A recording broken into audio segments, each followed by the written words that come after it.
In the depths of a Polish forest, buried beneath tons of earth and concrete, supposedly lies one of history's most closely guarded secrets. A device so bizarre, so technologically advanced, that even today we're not entirely sure if it ever existed at all. We're talking about Die Glocke, the bell, and the story of how Nazi Germany may have built a machine so powerful that it could bend space and time itself.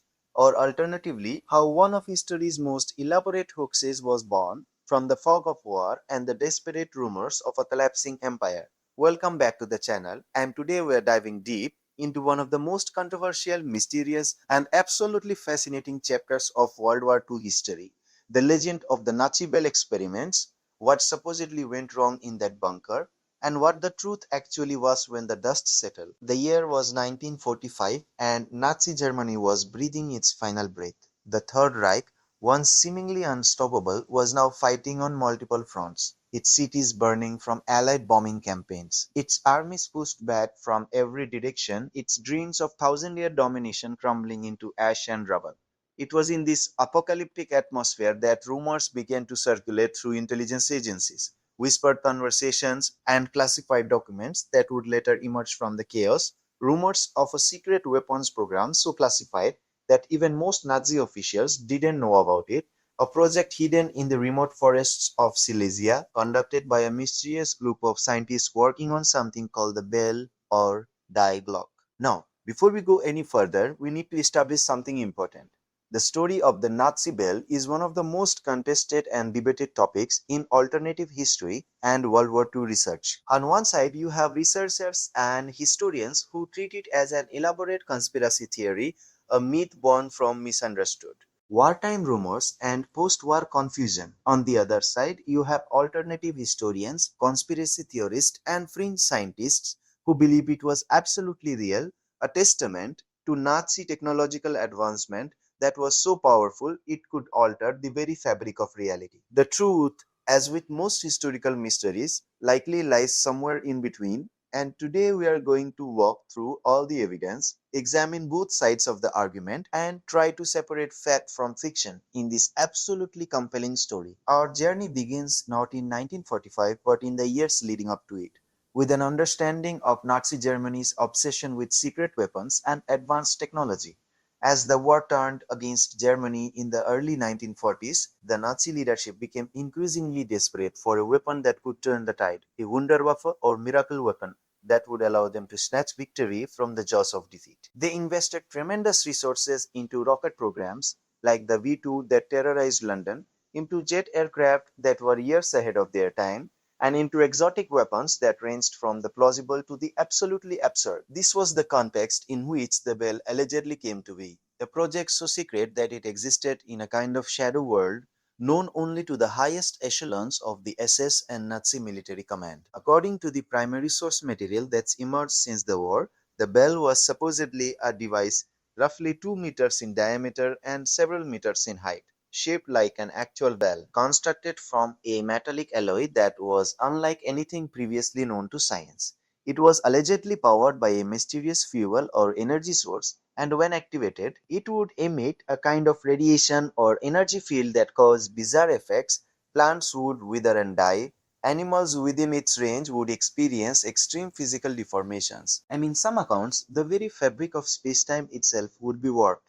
The most famous documented account comes from a man named Igor Witkowski, a Polish author and journalist who, in his 2000 book The Truth About the Wunderwaffe, claimed to have interviewed several former SS officers who had supposedly worked on or witnessed the Bell project. According to Witkowski's interviews, the Bell was being developed in a secret underground laboratory called RIES, hidden somewhere in the lower Silesian mountains in what is now Poland. The project was allegedly codenamed Kronos, or sometimes referred to as working with gravitational fields and temporal manipulation.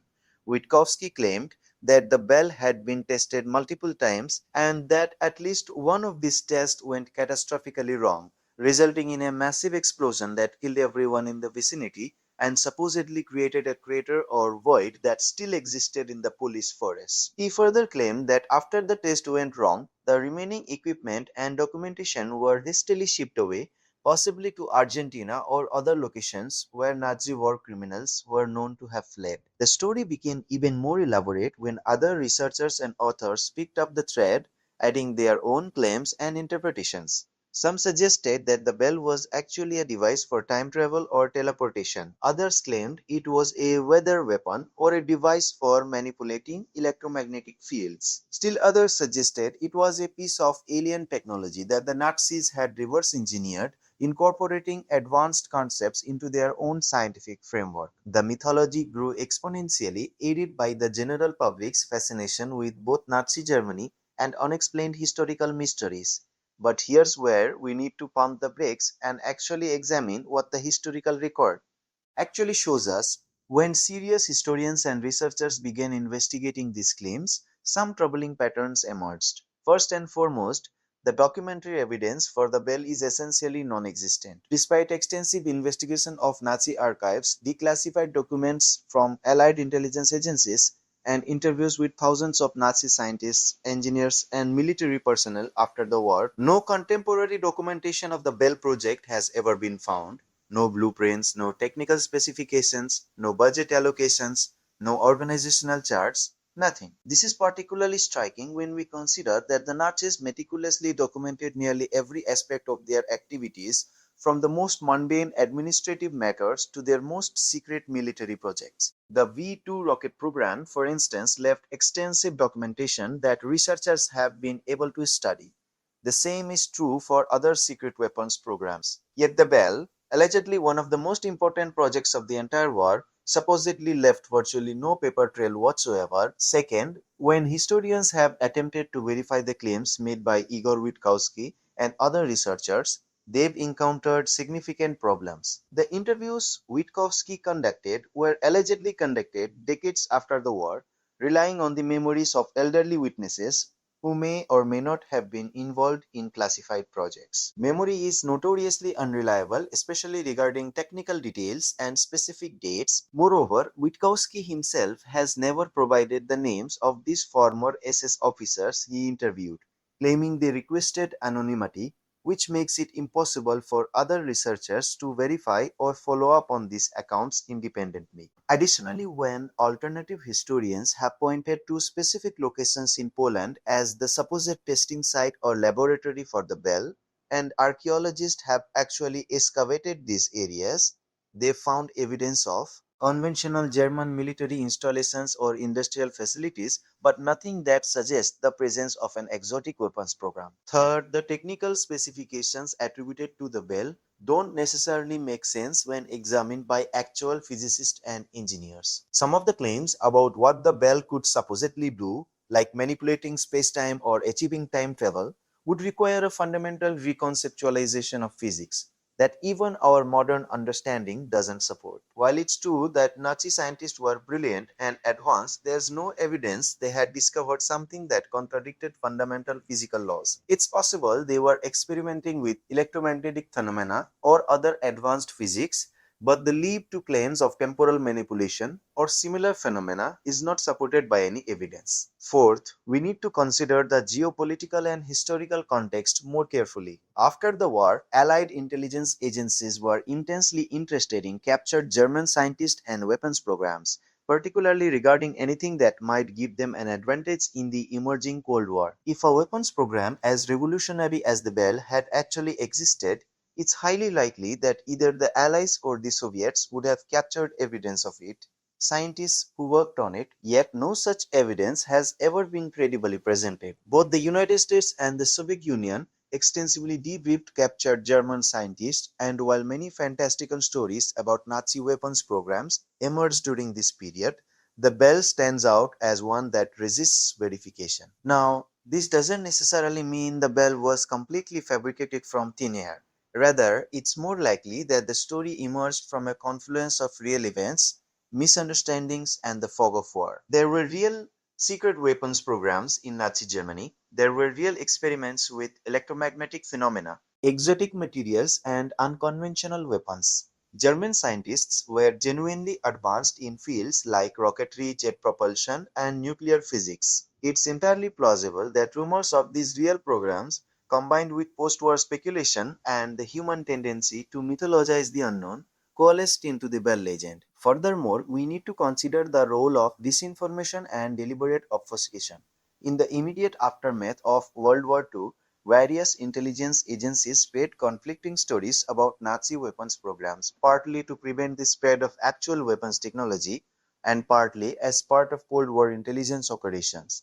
It's possible that some of these deliberately planted stories eventually evolved into the Bell mythology. Additionally, the simple passage of time and the compartmentalization of wartime projects meant that even contemporaries often didn't fully understand what other departments or divisions were working on. Someone might have heard rumors about a classified project in a particular location without knowing what it actually was, and decades later could unconsciously fill in the blanks with speculation and hearsay. What we do know about Nazi secret weapons programs is both fascinating and terrifying enough without needing to invoke time machines or spaceships. The Nazi regime invested heavily in advanced weapons research, some of which was decades ahead of its time. The V-2 rocket developed under Werner von Braun was a genuine marvel of engineering and became the basis for both American and Soviet space programs after the war. Nazi scientists were working on jet engines and advanced aircraft designs that anticipated post-war aviation technology. They were conducting research in nuclear physics, and while they didn't develop the atomic bomb, it wasn't due to lack of scientific capability, but rather due to resource allocation choices and the destruction of their industrial infrastructure. The regime also engaged in numerous bizarre and pseudoscientific research projects, many based on Nazi ideology rather than sound science. They invested in research trying to prove various racial theories, in alternative medicine and health theories, and in technological projects that were more fantasy than reality. Some of these projects produced genuine research, while others were complete dead ends based on fundamentally flawed premises. The Nazi regime also conducted horrific experiments on human subjects, primarily in the concentration camps, where imprisoned people were subjected to grotesque and inhumane medical experimentation without any consent whatsoever. These are documented historical facts that are far more disturbing than any science fiction scenario we might imagine. The real tragedies and horrors of Nazi Germany are profound enough without needing to embellish them with legends of miracle weapons. So, what supposedly went wrong in the bunker? According to the legend, the Bell was being tested in an underground laboratory in Silesia when something catastrophically failed.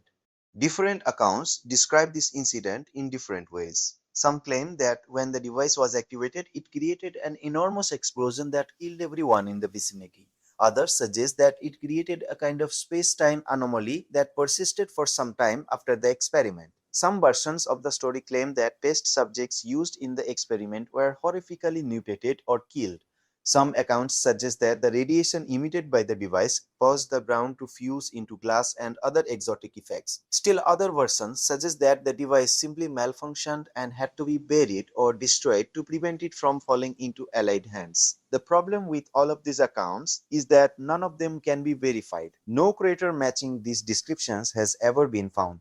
No mutated remains have ever been discovered. No contemporary documentation of the accident exists. It's possible that the entire incident is a complete fabrication, invented by post-war storytellers who wanted to add drama and tragedy to an already dramatic and tragic historical period. Alternatively, it's possible that the story is a distorted echo of some actual incident that was misunderstood or exaggerated over decades. Perhaps there was an accident at a German facility in Poland involving some kind of weapons research. Perhaps it involved explosives or chemical weapons or other dangerous materials. The memory of this incident, passing through multiple retellings and decades of time, could have mutated into the Bell legend, with the actual technical details replaced by a speculation and creative invention. The question of what happened to the bell, if it ever existed, is equally mysterious. According to some versions of the legend, the device was shipped away before the Russians could capture it. Some accounts suggest it went to Argentina, where Nazi war criminals were known to have fled.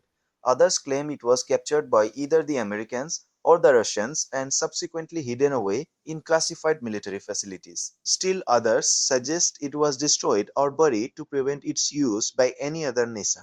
None of these claims, again, are supported by credible evidence. Declassified documents, interviews with surviving scientists and military personnel, and extensive post-war investigations have never turned up any trace of the bell or its technology being continued anywhere. If the bell had actually been as revolutionary as some claims suggest, it would have been one of the most significant technological discoveries in human history. Yet somehow it simply vanished, leaving behind no concrete evidence, no patents, no technical specifications, no scientist willing to testify about their work on it, and no artifacts. This is deeply suspicious and suggests that the most likely explanation is that the bell either never existed in the form described in the legend or, at most, represented something far more mundane than the mythology suggests. What we're left with, then, is a fascinating case study in how myths are born and perpetuated in the modern era. The Nazi bell legend tells us a lot about ourselves,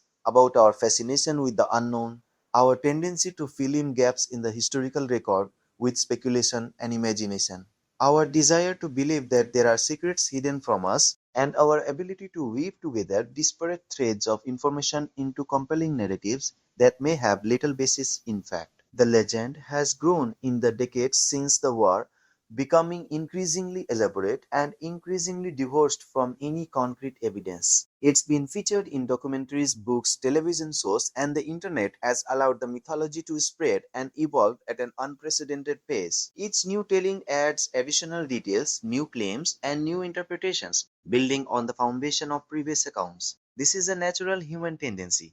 We're storytelling creatures and we love a good mystery, but it's also a reminder of the importance of rigorous historical methodology, the necessity of evidence based claims, and the danger of allowing speculation to harden into accepted fact. The responsible approach to the Nazi bell is the one taken by serious historians to acknowledge that rumors of such a project existed in the post-war period, to examine the claims carefully, to note the complete absence of credible contemporary evidence, and to conclude that while something may have been misremembered or distorted into the Bell legend, the specific claims about a revolutionary weapons device capable of manipulating space-time are not supported by any reliable documentation or testimony. This doesn't mean dismissing the entire topic as worthless, quite the opposite.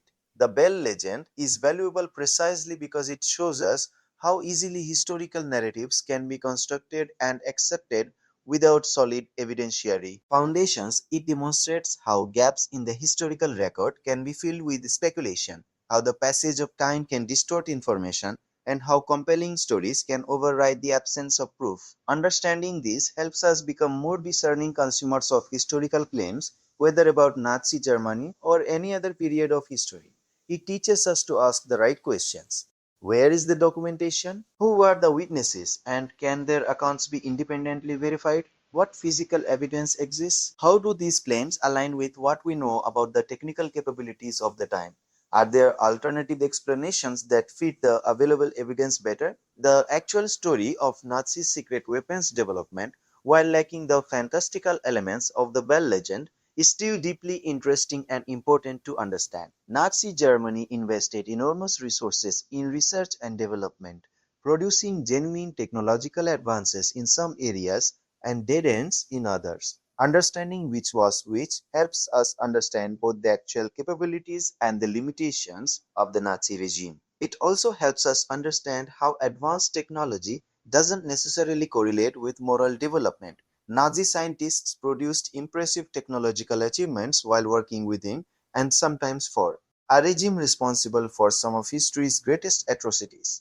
The real lessons from this period aren't about miracle weapons or temporal manipulation, but about the importance of ethical constraints on scientific research, the danger of allowing ideology to override objective truth in scientific inquiry, and the way that even brilliant minds can be corrupted or compromised by political systems that prioritize power over principle. As we close out this exploration of the Nazi bell, it's important to note that while the specific claims about the device remain unverified and highly dubious, the impulse to investigate and question historical narratives is valuable and important.